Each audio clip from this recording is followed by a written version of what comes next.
After 5 years of helping my wife's company go public, she wants to give my position as general manager to her crush. Her reason is simply, before, when I fainted and was hospitalized, I kept hearing my late mother's voice after I woke up. She told me that in the future, my husband would scheme to take all of my wealth, ultimately pushing me to my death. My mother wouldn't lie to me, so I need to act first. I was stunned because what my wife said were all events from my past life.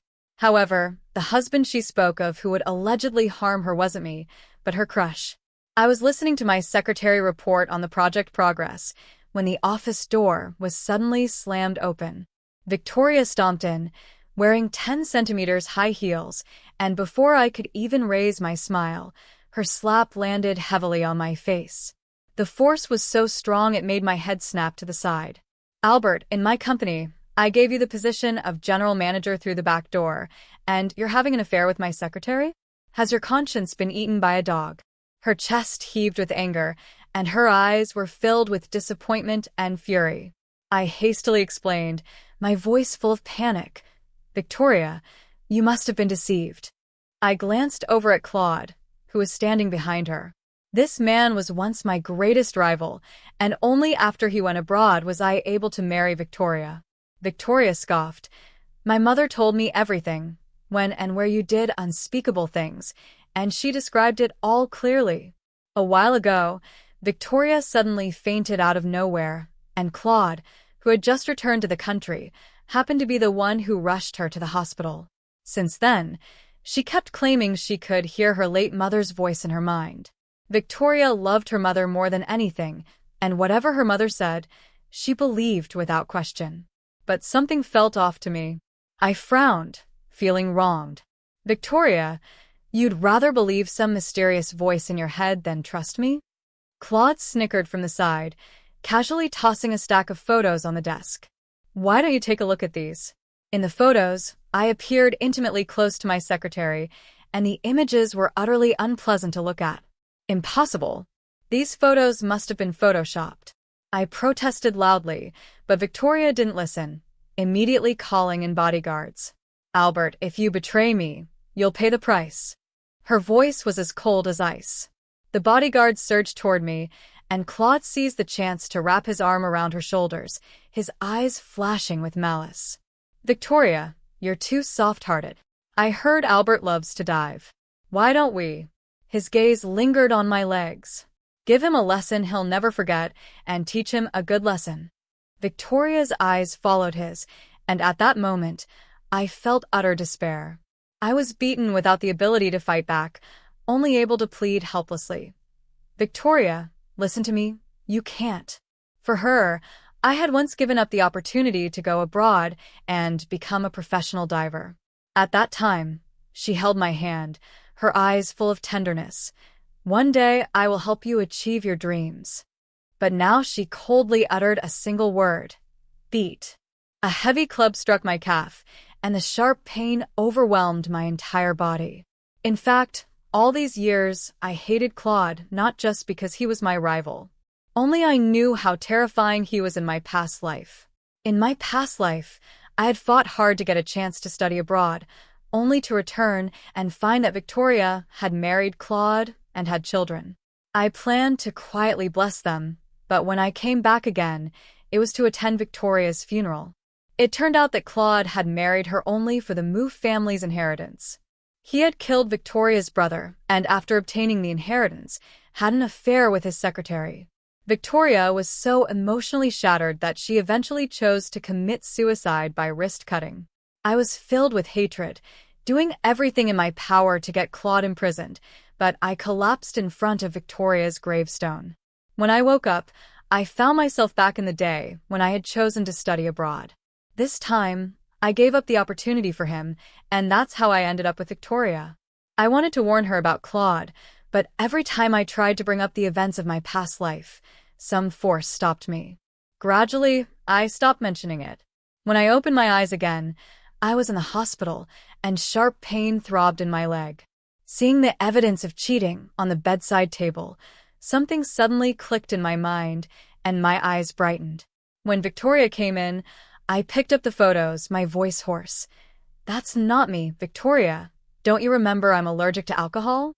The me in the photos was drinking, which was clearly a loophole.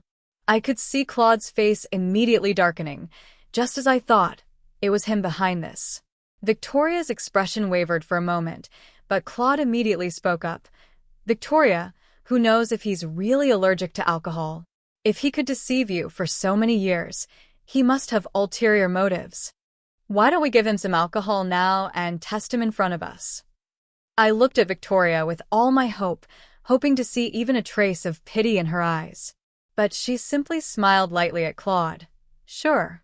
A few bodyguards brought alcohol closer, and despite my desperate struggles, they forced an entire bottle down my throat. I gagged and tried to vomit it out, but it was too late. My body started to burn, and I trembled uncontrollably.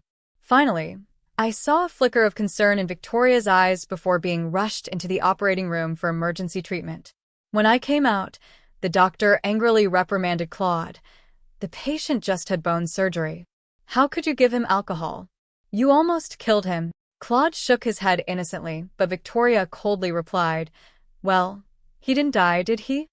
As I wearily closed my eyes, a familiar voice echoed in my ear.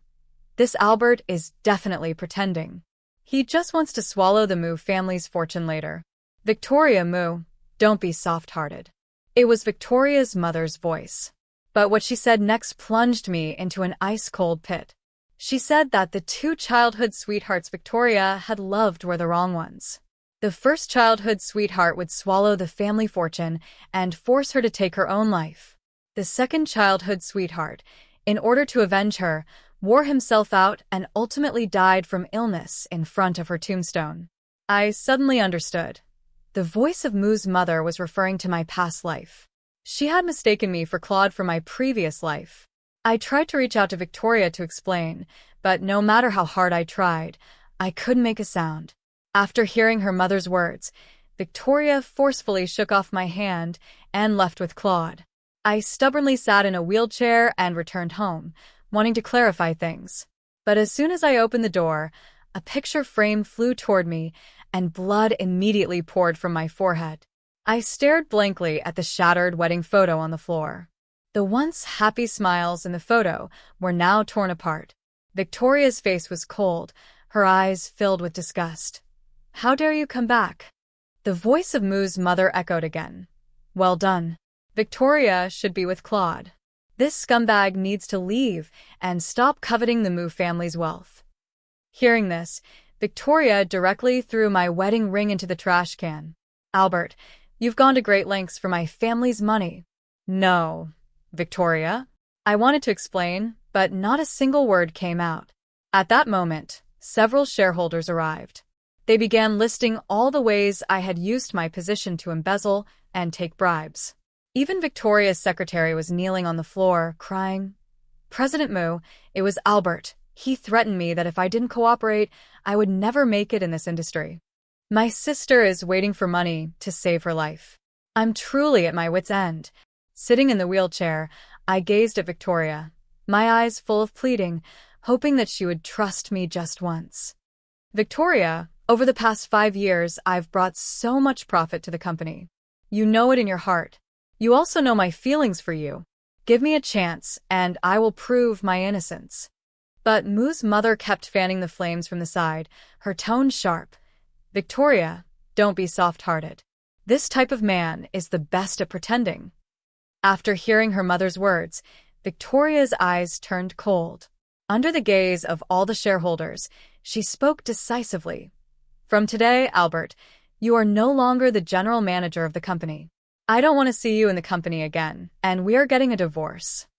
Without hesitation, she signaled the bodyguards to act. The bodyguards moved forward, forcibly took my wheelchair, and threw me outside like I was garbage. It was pouring rain outside. I lay on the ground, desperately trying to crawl toward the wheelchair. But Claude had someone move the wheelchair farther away, teasing me like one might tease a dog. I glared at him with all my hatred, only to see Claude deliberately kiss Victoria on the cheek. At that moment, fury and despair overwhelmed me, and I spat out a mouthful of blood. The blood fell to the ground, quickly washed away by the rain, and I was completely drained of strength. Just then, an umbrella appeared above me. My personal butler had arrived. He looked at me with a sigh and said, "Young master, don't cling to this any longer. Come back with me." How could I possibly covet the Move family's fortune? I am the heir of the prestigious Law family. It's just that because I wholeheartedly pursued my diving dream, my grandfather scolded me for being useless and told me that if I had the ability, I shouldn't rely on the Law family name. That's how I ended up where I am today. In the past, both in this life and the previous one, when everyone thought I was being foolish by ignoring business for diving, only Victoria had supported me. The day I was about to give up diving, she gave me the latest diving gear and said seriously, "Albert, if you want to do it, then do it. I will always be behind you." She had always been like the sun, giving me the motivation to keep going. How could I let her be deceived, repeating the tragic fate from our past life? I have to make her see the truth. To deal a fatal blow to Claude, I gathered evidence from all directions. But before I could act, I received a message from Victoria asking me to come back tomorrow. I arrived at the banquet with a nervous heart. The banquet hall was lively, bustling with people and a joyful atmosphere. I overheard someone whispering, "So it's Miss Moo and her husband's wedding anniversary." A glimmer of hope rose in my heart. Could it be that Victoria had discovered the truth and wanted to apologize to me? I cautiously pushed open the door, only to see Victoria and Claude standing on stage. At that moment, Victoria's voice echoed clearly through the microphone, reaching everyone's ears. "Albert cheated on my secretary, used his position to embezzle and corrupt. My Move family can no longer tolerate such a person." She coldly looked at me through the crowd. "From today, Victoria and Albert have nothing to do with each other." With that, she took Claude's hand. "This is my fiancé, Claude. He will be joining the Move family and becoming the new general manager." Moo's mother's voice followed, choking with emotion as she wished Victoria a new life. In that moment, it felt as though the story I had desperately tried to change had ironically returned to its starting point, cruelly mocking my helplessness. "It can't be," I shouted loudly, and everyone's gaze fell on me. I turned my wheelchair and struggled to move in front of Victoria. "I have evidence that proves I am innocent. I didn't betray you, and I didn't abuse my power." Full of hope, I handed the documents to her, but Victoria just glanced at them indifferently. Claude, standing beside her, spoke sarcastically. "Albert, at this point, are you still struggling in vain?" I became agitated, pointing at Claude. "It's all you're doing. Those photos are photoshopped, and you bribed the shareholders. Victoria, you have to believe me." Suddenly, cold red wine splashed onto my white shirt, silencing the words I hadn't finished speaking. Victoria slowly put down her wine glass, her gaze cold. "Get out and don't ever let me see you again." Amidst the mocking laughter from the crowd, I left in disgrace, my body uncontrollably drifting back to the Moo family's garden. Woof. My dog, Rocky, whom I had raised myself, seemed to sense my despair and ran over to nuzzle me. I forced a weak smile. "Don't worry, Daddy will take you with me." Just then, I heard Victoria's voice, playful and coquettish. "Careful, if you're too rough, others will notice my swollen lips." "Even better. It will show everyone you belong to me," Claude's voice followed. I froze in place. "Are you still jealous?" "I've already announced your identity to everyone," Victoria responded. Claude was displeased. "But Albert, he—" "All right," Victoria interrupted, holding him. "You know that even though I'm with him, the one I've always loved is you. If you hadn't gone abroad back then, how could I have used Albert as your substitute?" Hearing those words, my mind went blank. So even without Moo's mother's instigation, Victoria and I would have still ended up here. In her heart, there was always only space for Claude. All those details I had overlooked before now stung like needles in my heart. At our wedding, Victoria made me wear a suit style I wasn't comfortable with, and it turned out that was Claude's favorite. The traditional Chinese decoration we originally planned for our home was changed to French style because Claude had studied in France. Even in bed, the way she looked at me was as if she was looking through me at Claude. Victoria smiled shyly. When my brother comes back, we can all be together as a family. A family? I smiled bitterly to myself, my fingers trembling as I turned my wheelchair, wanting to leave this place of heartbreak. The wheelchair rolled over the dry leaves, making a rustling sound. Victoria and Claude noticed my presence. At the same time, I heard Moo's mother's sorrowful voice. Victoria doesn't know yet, but your brother will never return. That scumbag husband killed him in a car accident to take the family fortune. Victoria froze, turning to look at me. Brother, is he dead? This life, her brother did indeed have a car accident. Though it was an accident, his leg injury was so severe that he couldn't stand. In order to treat him, I had gone back to ask my grandfather for help. I knelt in the ancestral hall all night before my grandfather agreed to find a doctor who could treat her brother's leg injury. But before I could explain, Victoria rushed toward me with hate on her face. Albert, you said you found a doctor to treat my brother's leg, that he was being treated in a private hospital. Where is my brother? Victoria didn't care about my leg injury and forcefully pushed me to the ground. Rocky barked at her, but the bodyguards forcibly dragged him away. I gasped for breath. He's in the private hospital. Claude pressed down on Victoria's shoulder. Victoria, please grieve in peace.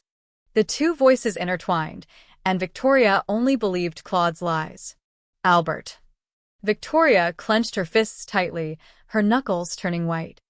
I can accept you betraying me, coveting the family fortune, but how could you go after my brother? Do you have no conscience?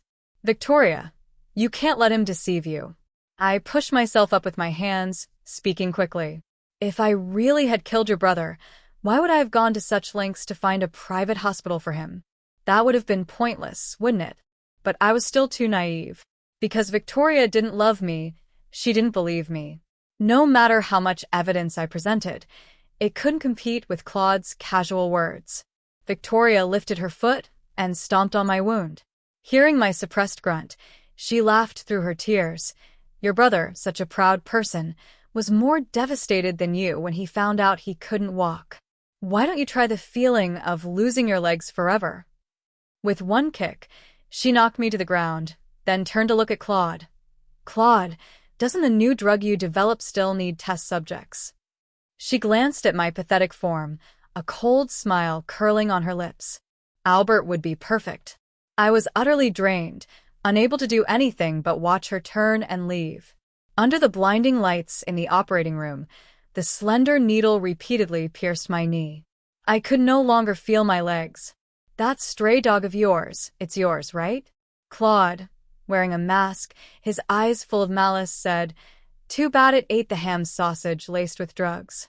It probably won't last much longer. The words struck me like a heavy hammer to the heart. I lost it, lunging at him and pushing him to the ground, my fists landing again and again. In the next moment, several people rushed in and pulled me away.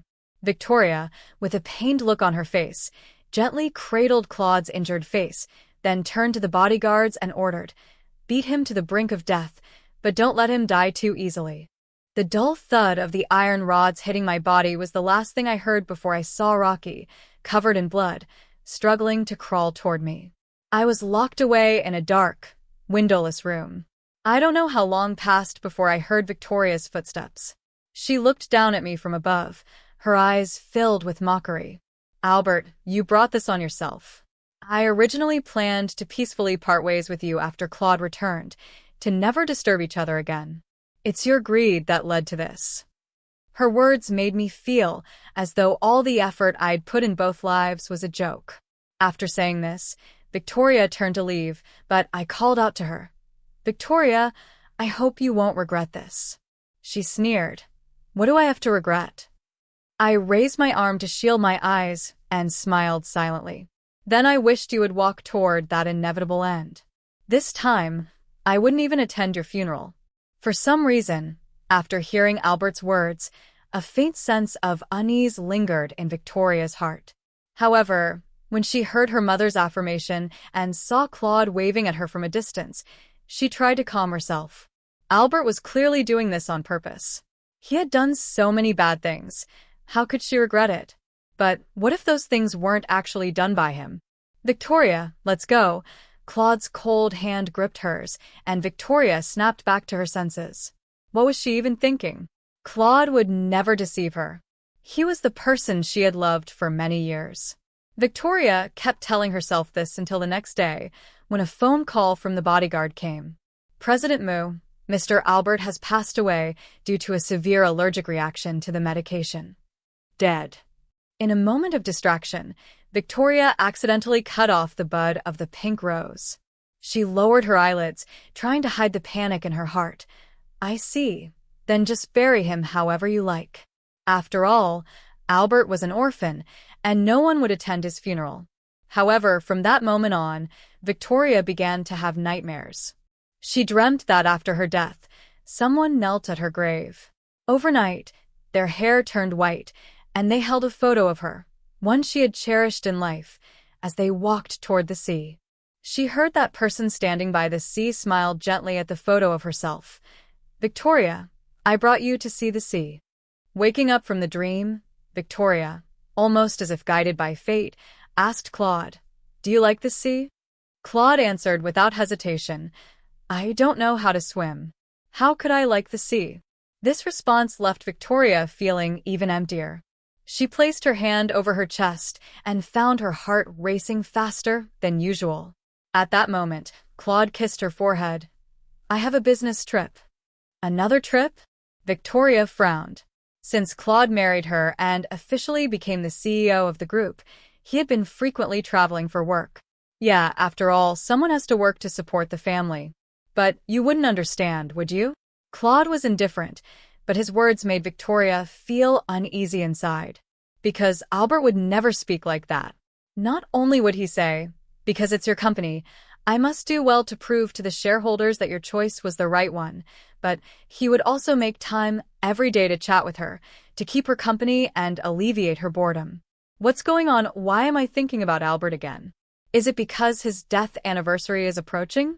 Victoria looked out at the corner of the window where a cluster of camellias had quietly bloomed, feeling a little dazed. It had been over a year since Albert had left. It turns out I've been asleep for more than a year. Wrapped in a thick blanket, I looked through the window at the falling snow outside. If it were before, I would have eagerly grabbed my snow gear and headed out. But now, not only can I no longer stand, even the slightest chill makes me shiver in fear. I looked down at my legs, and the door behind me opened. Claude, look at what I've become. All because of you. She had forced the man who loved her to death, only to welcome the wolf into her home. Why should I care? Claude cursed, shoving Victoria away and then watching her broken, empty expression with a cold smirk. You're the one who killed Albert. After all, he tried so many times to show you the truth, but you chose to blindly trust me. No. Victoria was devastated by his words, swaying on her feet, tears falling helplessly. From the second floor, I simply turned my gaze away, indifferent. Seeing Victoria's misery didn't make me feel any happier. In fact, it only made my leg pain worse. Turning my head, I realized it had started snowing outside.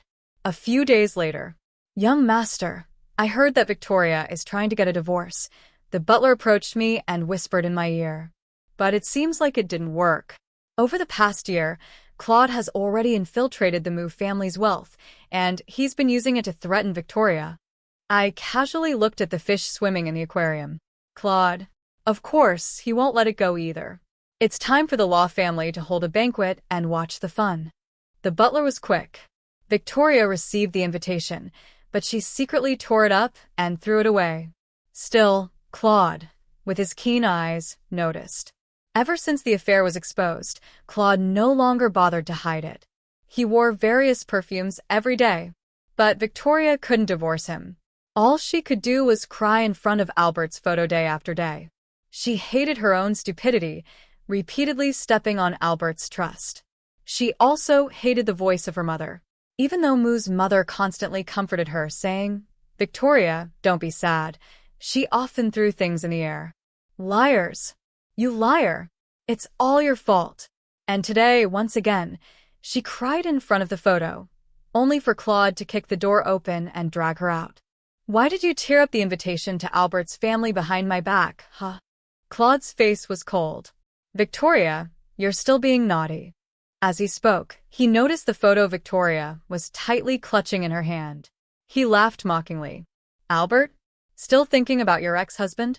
Too bad you didn't know that before he died, he was still calling out your name. Oh, by the way, at that time, you and I were in bed.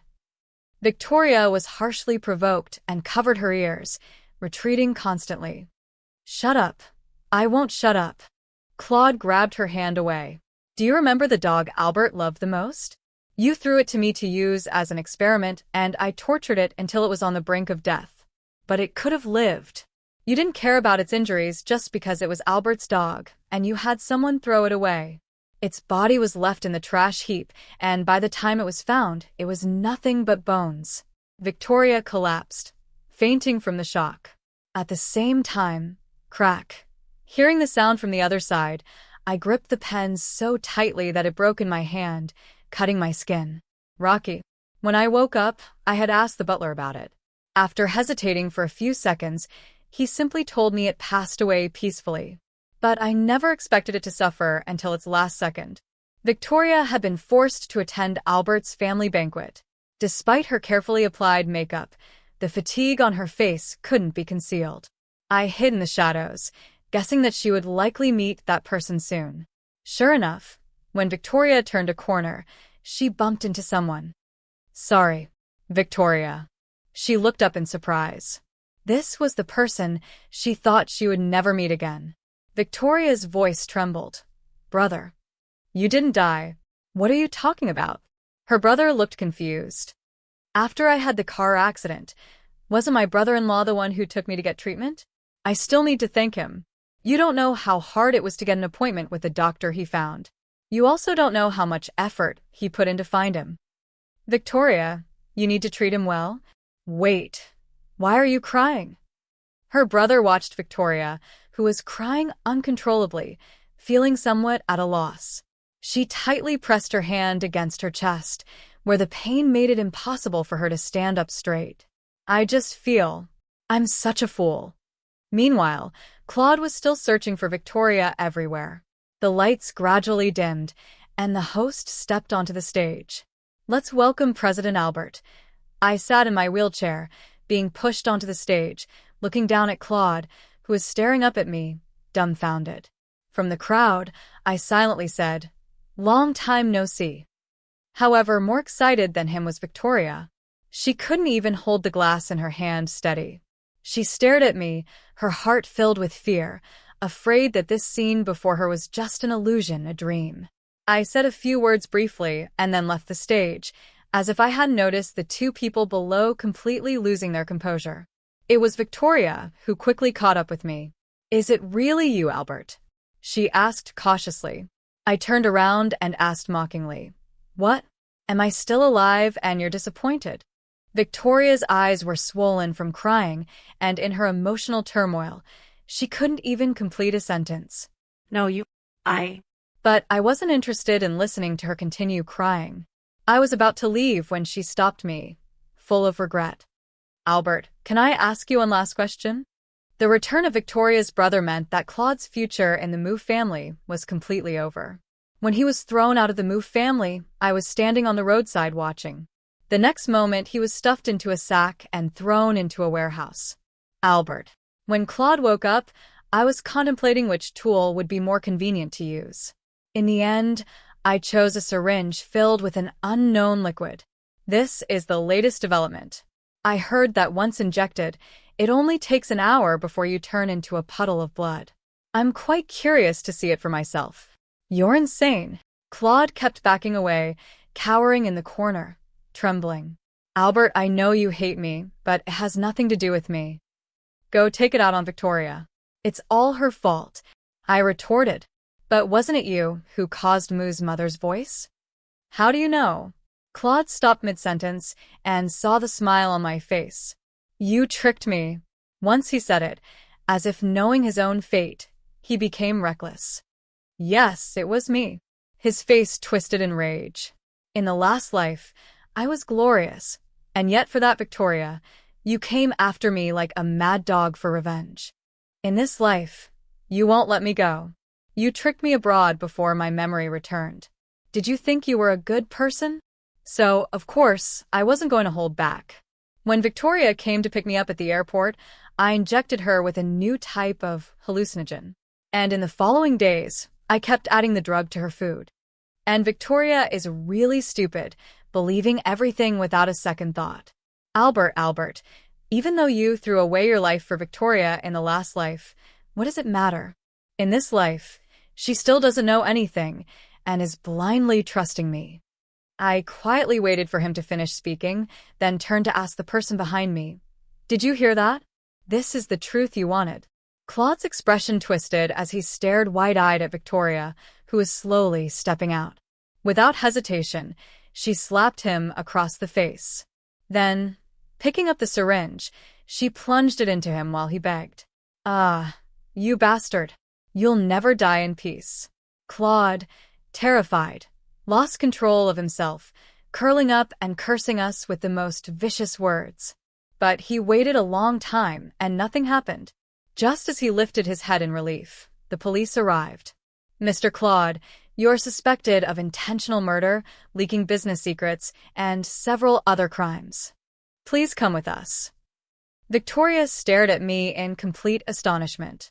I am a law-abiding citizen. I watched as Claude, with a look of relief, followed the police out, a cold smile forming in my heart.